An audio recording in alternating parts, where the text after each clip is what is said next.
오늘 저는 구약 성경과 신약 성경 두 부분을 말씀을 함께 읽었습니다. 구약에 나오는 본문은 사사 기드온과 그의 300용사가 미디안 대군을 물리치는 장면을 소개하고 있습니다. 당시 이스라엘의 300명 용사가 지참한 전쟁 무기는 무기라고도 할 수 없습니다. 항아리와 나팔 그리고 횃불, 숫자가 10세라면 무기라도 최첨단 장비로 무장해야 하는데 항아리와 나팔 그리고 횃불이 이게 무슨 무기란 말입니까? 말도 안 됩니다. 그러나 당시 기드온이 이끄는 300용사가 10만이 넘는 미디안 족속을 물리치고 대승을 거둡니다. 구원은 누구에게?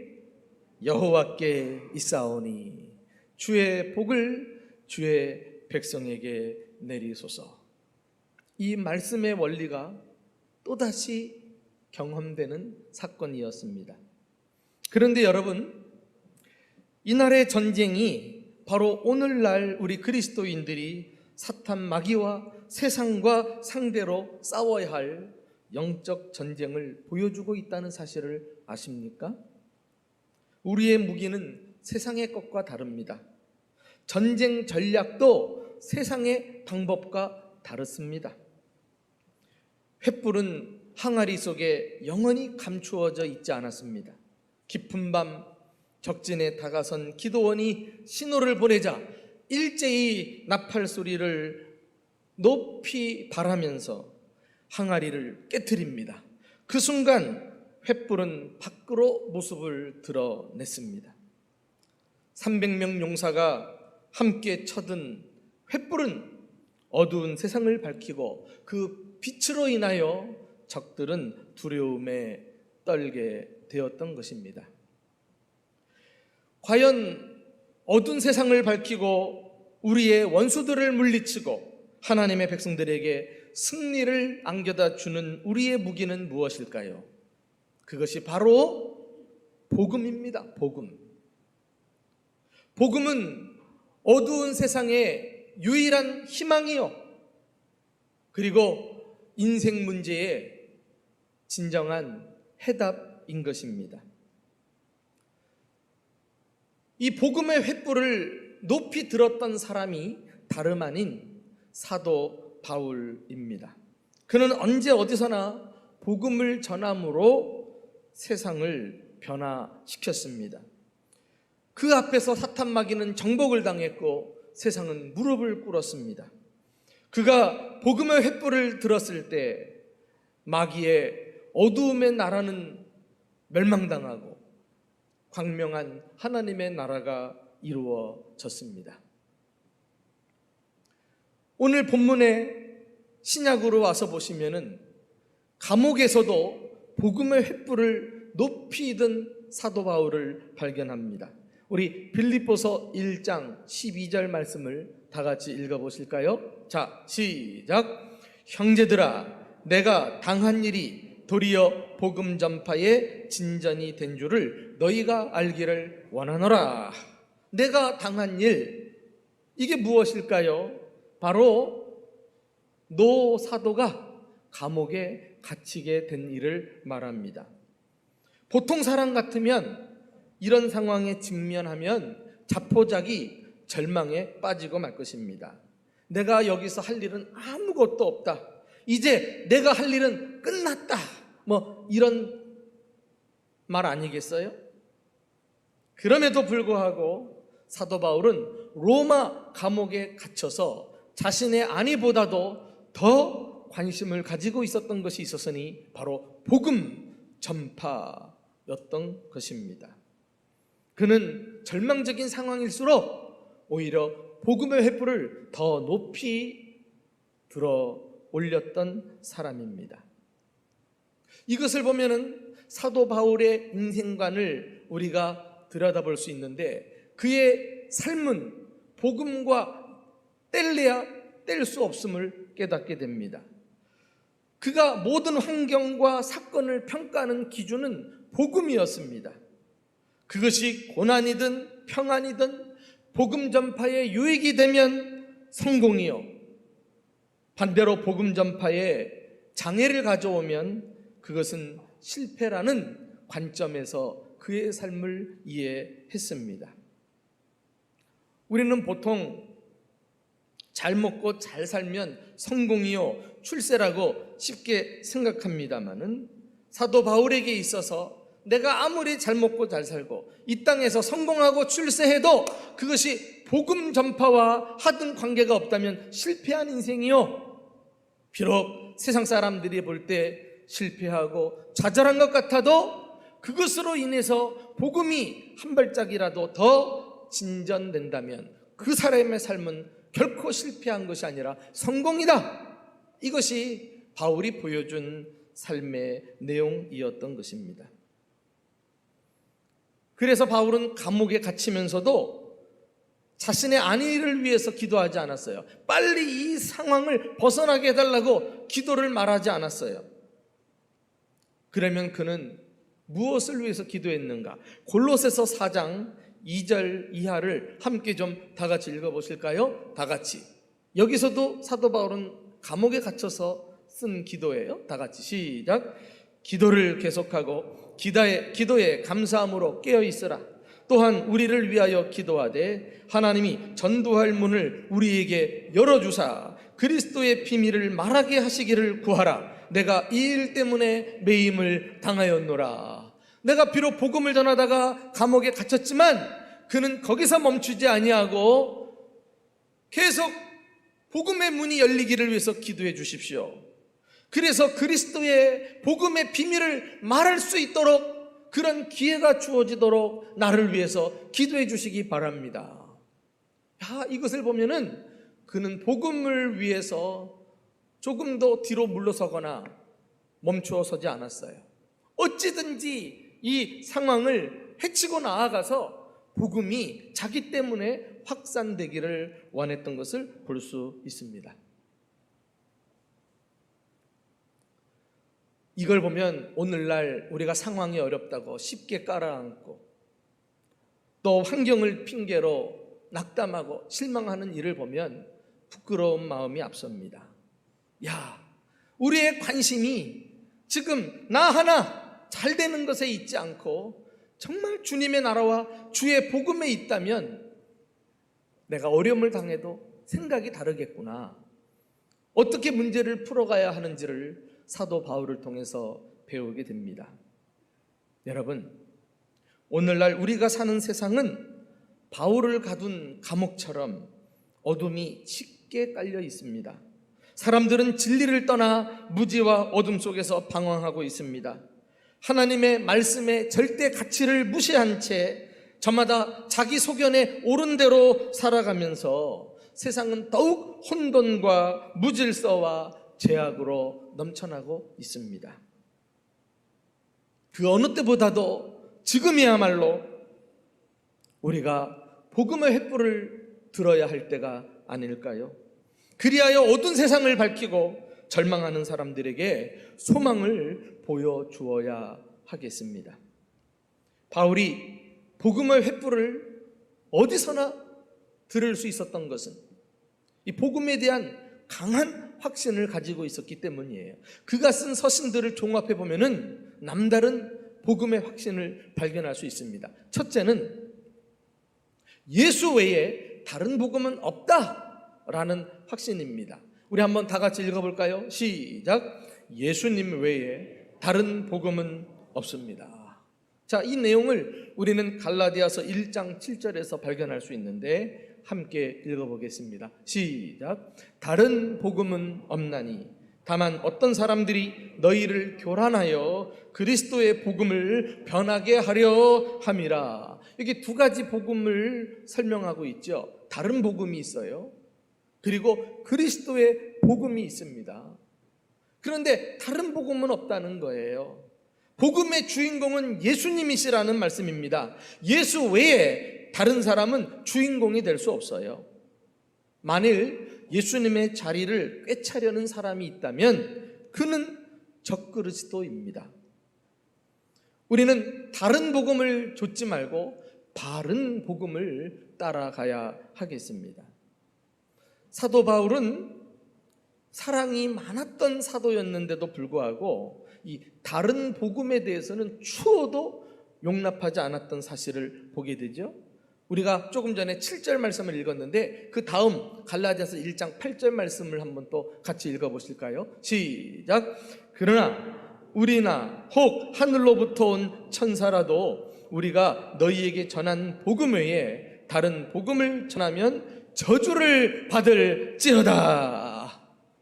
여러분, 사도 바울처럼 이 유일한 복음의 유일성이라고 말하는데 이 유일한 복음에 대해서 타협하거나 양보해서는 안 될 것입니다. 저주를 받을지어다. 아주 그냥 단호한 태도를 가지고 살았던 것을 볼 수가 있죠. 안타깝게도 오늘날의 세상은 다른 복음이 기승을 부리고 있습니다. 사이비 이단들이 판을 치면서 이단의 교주들은 자신들이 예수라고 하면서 사람들을 미혹합니다. 야, 우리 같으면 어떻게 저런 말을 믿고 따라가나? 어떻게 저런 사람들을 좋다고 가나? 납득할 수 없는데 이것을 보면 복음은 영적 전쟁인 것 같아요. 사탄 마귀가 다른 복음을 사용해서 그리스도의 복음을 교란하여 미혹시키고 그리고 헷갈리게 만든다는 거 아니겠어요? 사실처럼 믿어버리게 만든다는 말씀입니다. 뿐만 아니에요. 사탄 마귀는 사이비 이단뿐만 아니라 이 세상에 사상을 가지고 특별히 종교다원주의를 퍼뜨려서 사람들의 눈과 귀를 멀게 합니다. 그래서 복음으로부터 떨어져 나가게 만들죠. 종교다원주의가 무엇이에요? 말 그대로 종교를 다양한 방식의 모든 종교를 다 똑같이 인정하자는 것 아니겠어요? 기독교같이 자기들만 옳다고 주장하지 말고 모든 종교를 똑같이 보자는 그런 주장입니다. 이런 종교다원주의의 영향을 받은 현대인들은 예수의 유일한 복음이야말로 편협한 주장이고 시대에 뒤떨어진 사람들이 만든 이론에 불과하다고 주장하고 있습니다. 그러면서 그들은 이야기합니다. 모함med, 석가모니, 공자, 예수 중에 누구를 따르든 무슨 상관이 있단 말인가? 사람이 선하게 살고 이웃을 사랑하면 되지 않는가? 왜 예수만을 믿으라고 고집하는가? 어떤 종교도 다 구원이 있고 궁극적으로는 같은 신, 같은 목적에 이르게 될 것이다. 여기서 아멘 하면 안 돼요. 이게 종교다원주의의 핵심 내용입니다. 사랑하는 교우 여러분, 정말 이들의 주장이 맞는 것일까요? 안타까운 것은 교회 다니는 사람들조차도 점점 종교다원주의의 영향을 받고 있다는 거예요. 그래서 사람들의 마음속에, 심지어 교인들의 마음속에 이 유일한 복음에 대한 의식이 희미해져 가고 또 확신이 사라져 가고 있습니다. 성경을 보면은 사도 바울뿐만 아니라 우리에게 복음을 전해준 그 많은 신앙의 선배들 한결같이 예수 그리스도의 복음만을 외쳤던 사람인 것을 깨닫게 됩니다. 사도행전 4장에 가서 보시면은 사도 베드로가 성령이 충만하여 유대 지도자들과 간원들 앞에서 담대하게 말합니다.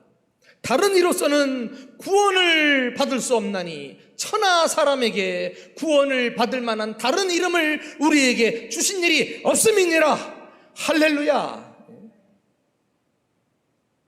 다른 이름, 다른 복음은 주님이 주신 적이 없다는 말씀 아니겠어요?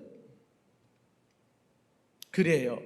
예수 외에 다른 구원자가 없는 줄로 믿습니다. 오직 예수 그리스도의 복음만이 참된 복음이요, 예수 그리스도만이 하나님께로 나아가는 진정한 길이라고 할 수 있습니다.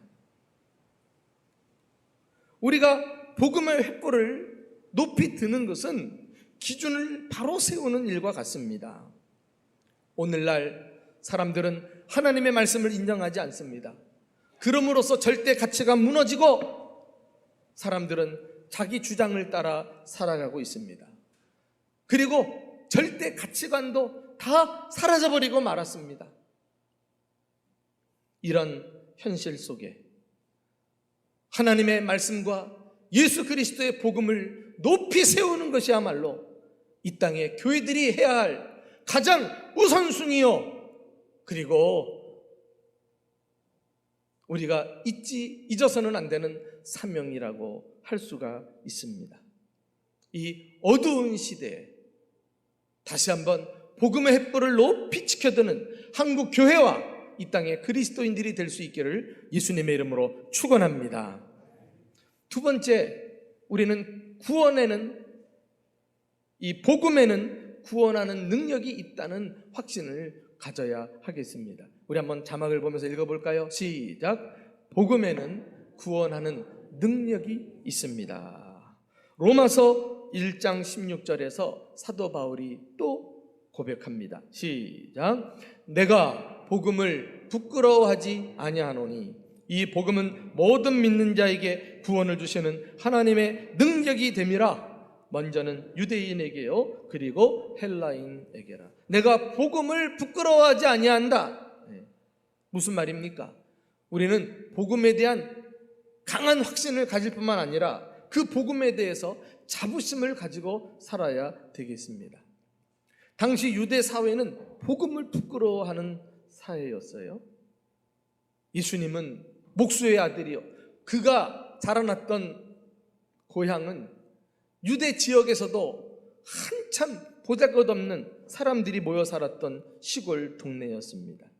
게다가 예수는 죽을 때도 로마의 반역자로 몰려가지고 십자가 처형을 당했던 것입니다. 그러니 사람들이 예수를 알아줄 리 없지요. 예수를 부끄럽게 생각합니다. 그를 믿고 따른다는 것은 이해할 수 없고 멍청한 짓이라고 여겼습니다. 안 믿는 가족들조차도 자기 가정에 예수 믿는 사람이 있으면 쫓아냈어요. 호적에서 파버렸습니다. 이런 사회적인 분위기 속에서 사도 바울은 개의치 않고 말합니다. 나는 복음을 부끄러워하지 않습니다. 예수는 부끄러운 자가 아니라 죽으시고 다시 살아나신 우리의 왕이시며 구주이십니다. 그 예수를 믿어야 구원을 받습니다. 이 복음을 자랑스럽게 선포했던 것입니다. 그렇습니다, 여러분. 예수 믿으세요 라고 하는 이 짧은 한마디는 단순한 구호가 아닌 것입니다. 예수님의 십자가와 부활은 사람들이 만든 이론이 아닌 것이에요. 그것은 강력한 능력을 가지는 것입니다. 신기하게도 이 복음을 들으면 사람들이 죄 가운데서 구원을 받아요. 귀신에게 사로잡혔던 자가 노임을 받습니다. 술과 마약과 도박에 중독되었던 자가 자유하게 됩니다. 가난과 미신과 우상의 저주 아래 살았던 자가 저주의 사슬을 끊고 역전 인생의 주인공이 되게 됩니다.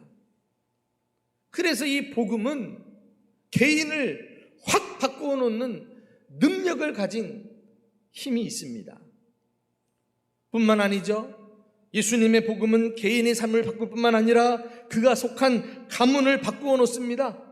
한마디로 가문의 역사를 새롭게 써 내려가게 만듭니다. 저주받은 가문, 우상 숭배에 쩌든 가문, 귀신에 사로잡힌 가문, 미신과 가난과 질병과 그리고 모든 불행이 사라지지 않았던 가문 속에 오늘 예수 그리스도의 복음이 빛이 비춰지는 순간 어둠은 떠나가고 그리고 그 가문 속에 하나님의 나라가 임함으로 가문이 새로워지는 축복이 얼마든지 있다는 사실을 믿으시기를 주님의 이름으로 축원합니다. 오래전에 한 점쟁이가 있었어요. 그는 길거리에 앉아서 책을 펴놓고 지나가는 사람들 관상을 봐주고 돈을 벌었습니다. 그런데 어느 날 그 길로 교회 다니는 한 집사님이 걸어가게 되었어요. 근데 이분이 얼마나 교회에서 훈련을 받고 말씀 제자 훈련을 잘 받았는지 그 관상쟁이를 보면서 이렇게 이야기합니다. 여보시오, 그런 짓 하다가는 당신도 망하고 자식들도 망할 텐데 어서 그 짓 그만두고 예수나 믿으세요. 이 말을 듣고 이 관상쟁이가 눈을 부르치켜들고 이 사람에게 따지듯 물었어요. 당신이나 잘 믿으세요. 재수없게 남의 장사 회복 넣지나 말고. 그런데 그날 밤에 집에 돌아와서 잠을 자려고 누웠는데요, 그 집사님이 그에게 던진 한마디가 계속 귓전에 떠나질 않는 거예요. 그런 짓 하다가 당신도 망하고 자식들도 망합니다. 그 바람에 한숨도 자지 못했네. 몇 날을 밤새 뒤척이다가 드디어 이 사람은 모든 것을 다 청산하고 교회 나가서 예수 믿은 줄 믿으시기 바랍니다. 그리고 자기 자녀들도 다 교회를 다니게 했던 것 있죠. 그 자녀들 가운데 한 아들이 나중에 연세대학교 총장이 되어요. 그분이 그 유명한 백남준 장로님 아닙니까? 저주받은 가문에 복음의 빛이 비춰지자 어둠은 떠나가고 저주는 사라지고 그 가문을 통해 위대한 하나님 나라 일꾼이 배출되게 된 것입니다. 여러분, 가문뿐만 아니죠. 이 복음의 횃불은 한 민족도 나라의 운명도 바꾸어 놓습니다. 130~40년 전 조선 땅을 처음 밟았던 외국의 선교사님들, 그들은 조선 땅에 발을 붙이자마자 무릎을 꿇고 기도했어요. 하나님, 이 짙게 어둠이 드리워진 절망과 가난과 무지 속에 있는 조선 땅을 복음으로 환하게 비춰 주옵소서. 그리고 그들이 비춘 복음으로 말미암아 조선 땅의 사람들이 깨어나기 시작합니다. 그리하여 100수십 년이 지난 오늘날 경제적으로도 말할 것은 없고 또 영적으로도 풍요로운 대한민국을 만들어낸 줄 믿으시기 바랍니다. 여러분, 이것이 우리가 잘나서요, 지금도 복음을 받지 못하고 여전히 미신에 쪄들어 있고 그리고 조상 탓하며 유교나 심취하고 그렇게 믿었다고 하면 우리나라가 과연 소망이 있을까요? 동남아시아의 그 유구한 찬란한 역사를 가지고 있으면서도 종교가 잘못돼가지고 하등 국민으로 전락하고 가난에 지지리도 못 사는 나라들이 얼마나 많습니까? 그들에게 복음이 심겨졌다면, 그리하여 우리가 부랴부랴 각 나라에 선교사를 파송하고 복음을 전하고 있는 것 아닙니까? 안타깝게도 오늘날 우리는 무지에서 어두워진 것이 아니라 지금은 사람들이 너무 똑똑하고 너무 교만해서 각기 제 길로 감으로써 죄악으로 말미암아 이 세상이 어두워져 갔습니다.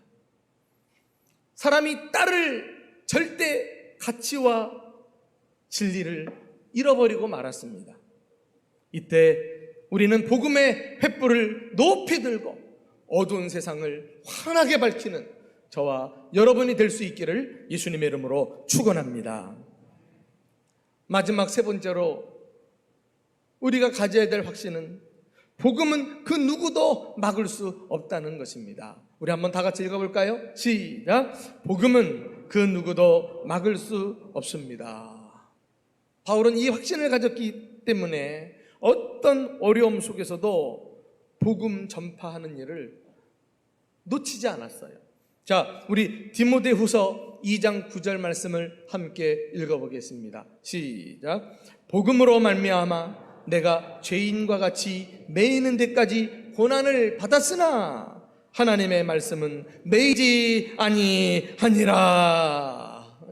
바울은 자신이 복음을 전하다가 감옥에 갇혔지만 복음은 가둘 수 없음을 선포하고 있어요. 하나님의 말씀은 매이지 아니하니라. 얼마나 멋진 말입니까? 우리 한번 마스크를 닫고 있지만은 한번 선포해 볼까요? 하나님의 말씀은 매이지 않는다. 시작. 하나님의 말씀은 매이지 않는다. 그렇습니다. 사탄 마귀는 복음의 확산을 어떻게든지 막으려고 해요. 왜? 이 복음은 사람들을 깨어나게 하고 광명한 대로 나오게 하기 때문에 어두움의 세력은 멸망당할 것을 알고 있어요.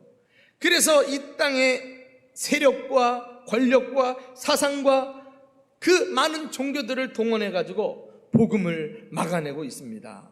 그러나 그 누구가 이 복음을 막을 수 있으리요? 오늘 우리가 읽었던 빌립보서 1장 12절에서도 바울은 자신이 감옥에 갇히게 되었지만 도리어 그것이 복음의 놀라운 진전을 이루었다고 말하고 있어요. 12절 말씀, 형제들아 내가 당한 일이 도리어 복음 전파의 진전이 된 줄을 너희가 알기를 원하노라. 영어 성경에 The Great Progress of Gospel, 복음의 위대한 발전. 야, 이것이 감옥에 갇힌 제수의 입에서 터져나온 선언이었어요. 놀랍지 않습니까? 그는 복음의 이 확산성을 믿었습니다. 복음은 결코 가둘 수 없다. 땅끝까지 온 민족에게 복음은 전파되고야 말 것이다. 그러니까 그는 어떤 형편에서든지 복음의 풀을 들 수 있었던 것입니다. 실제로 그 다음 내용을 보면은 정말 감옥에 갇힌 것이 복음의 위대한 발전을 가져다 주었는지 증거를 제시하고 있어요. 자, 13절 말씀 한번 다 같이 읽어볼까요? 13절 시작. 이러므로 나의 매임이 그리스도 안에서 모든 시대안과 그 밖에 모든 사람에게 나타났다. 나는 감옥에 갇혔지만 그 바람에 시대 사람들에게 복음을 전할 수 있었다. 여기 시대는 단순한 군대가 아니라 로마 황제를 지키는 경호대를 말합니다. 거기는 고위 관료들이 출입하는 곳이죠. 그러므로 사도 바울이 감옥에 있는 동안에 감금 상태였는데 많은 인사들을 직접 면회를 받고 또 이야기를 나누고 하는 상황 속에서 복음을 전할 수 있었어요. 여러분, 이게 기가 막힌 하나님의 섭리가 아닙니까? 나중에 로마서에 보면은 사도 바울이 로마에 있는 그리스도인들에게 안부를 전하는 그 이름 목록이 나오는데 거기에 로마 황제 가이사의 친척들도 나와요. 이게 어떻게 가능한 일입니까? 바울이 로마 감옥에 있을 때 로마 황제의 가족들을 이미 만나서 그들에게 복음을 전했고, 어느새 로마에는 그리스도인들이 많아지면서 로마가 국교로 기독교를 공인할 때 그것이 가능하게 되었던 계기가 되었다. 이렇게 역사학자들은 말하고 있어요. 그러니까 사도 바울은 감옥에 갇혔지만 하나님은 더 큰 일을 이루시고 복음이 로마 심장부까지 들어가게 하신 섭리를 우리는 깨닫게 됩니다. 뿐만 아니에요. 또 14절 말씀도 한번 볼까요? 14절이에요. 시작. 형제 중 다수가 나의 매임으로 말미암아 주 안에서 신뢰함으로 겁없이 하나님의 말씀을 더욱 담대히 전하게 되었느니라. 형제 중 다수, 로마에 있는 그리스도인들을 말하는데 사도 바울이 로마에까지 와가지고 감옥에 갇혔다는 이야기를 그리스도인들이 전해 들으면서 우리 형제가 저렇게 로마에서까지 복음을 전하다가 고생하는데 우리가 결코 편하게만 있을 수 있습니까? 우리도 담대하게 복음을 전합시다. 겁없이 복음을 전했다는 거 아니에요? 야, 바울 한 사람의 헌신과 희생이 복음 전도에 불을 붙여가지고 로마에 있는 그리스도인들을 깨어나게 한 거예요. 바울 한 사람이 로마 감옥에 갇혔지만 하나님은 로마 황제의 친척들뿐만 아니라 로마에 있는 그리스도인들에게 역사하셔가지고 복음의 횃불을 들게 만드셨던 것입니다. 그러니까 얼마나 큰 복음의 발전을 이루어낸 것입니까?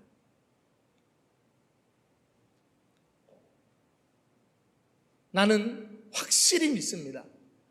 지금 교회가 코로나19가 장기간 계속되는 동안에 전전긍긍하고 예배도 제대로 드릴 수 없는 이 악조건 속에서 힘을 잃어가는 것 같지만은, 그럼에도 불구하고 마치 감옥의 간직금 같은 이 위기 상황에서도 주님의 말씀과 주의 복음은 더 크게 확산될 줄로 믿습니다. 이 사실을 믿어야 돼요. 이 사실을 우리는 확신해야 합니다. 틀림없이 지금은 용광로 같은 시련을 통과하고 있지만은, 이 코로나19를 통해서 한국교회는 모든 믿음의 불순물을 다 제거하고 100% 순도 있는 참된 믿음을 가지고 주님께 나아오게 될 줄로 믿습니다. 이제 사람의 한계를 깨닫고 우리는 아무것도 할 수 없사오니 오직 주만 바라보나이다. 지난 시간 살펴보았던 여호사밧 왕처럼 하나님만 바라보고 말씀과 기도를 붙들고 주님의 구원을 사모하는 이 믿음의 자리까지 나아가게 될 것을 확신합니다. 그리하여 한국교회는 더 강력한 믿음을 가지고 지금은 잠시 움츠려지는 것 같으나 곧 복음의 횃불을 온 세상을 향해서 크게 높이 들게 될 줄로 믿습니다. 주님은 한국교회를 사용하시고 더 크게 쓰시려고 연단하고 있다는 사실을 우리는 조금 더 의심하지 말아야 되겠습니다. 지금은 기도원의 300명 용사와 같이 어둠 밤하늘에 항아리를 깨고 횃불을 들었던 사람들이 그리워지는 시대입니다. 하나님은 바울과 같이 복음의 확신으로 무장한 사람들을 찾고 계십니다. 복음은 그냥 전파되지 않습니다. 300명 용사가 항아리를 깨트린 것처럼 우리의 육을 깨트리고 자아를 깨트리고 자존심을 깨트리고 명예를 깨트리고 내가 소중하게 여기는 내 소유물까지도 주님 앞에 깨트리고 내어드릴 때 복음의 횃불은 빛을 발하고 온 세상을 비추게 될 것입니다. 그 빛 가운데로 절망한 사람들, 죄 가운데서 방황하는 사람들, 그리고 소망을 잃어버린 사람들이 하나님 앞으로 나오게 될 것입니다. 이 큰 은혜가 우리 대전중부교회로부터 시작해서 한국 교회 모든 교회들에게 임할 수 있기를 예수님의 이름으로 축원합니다.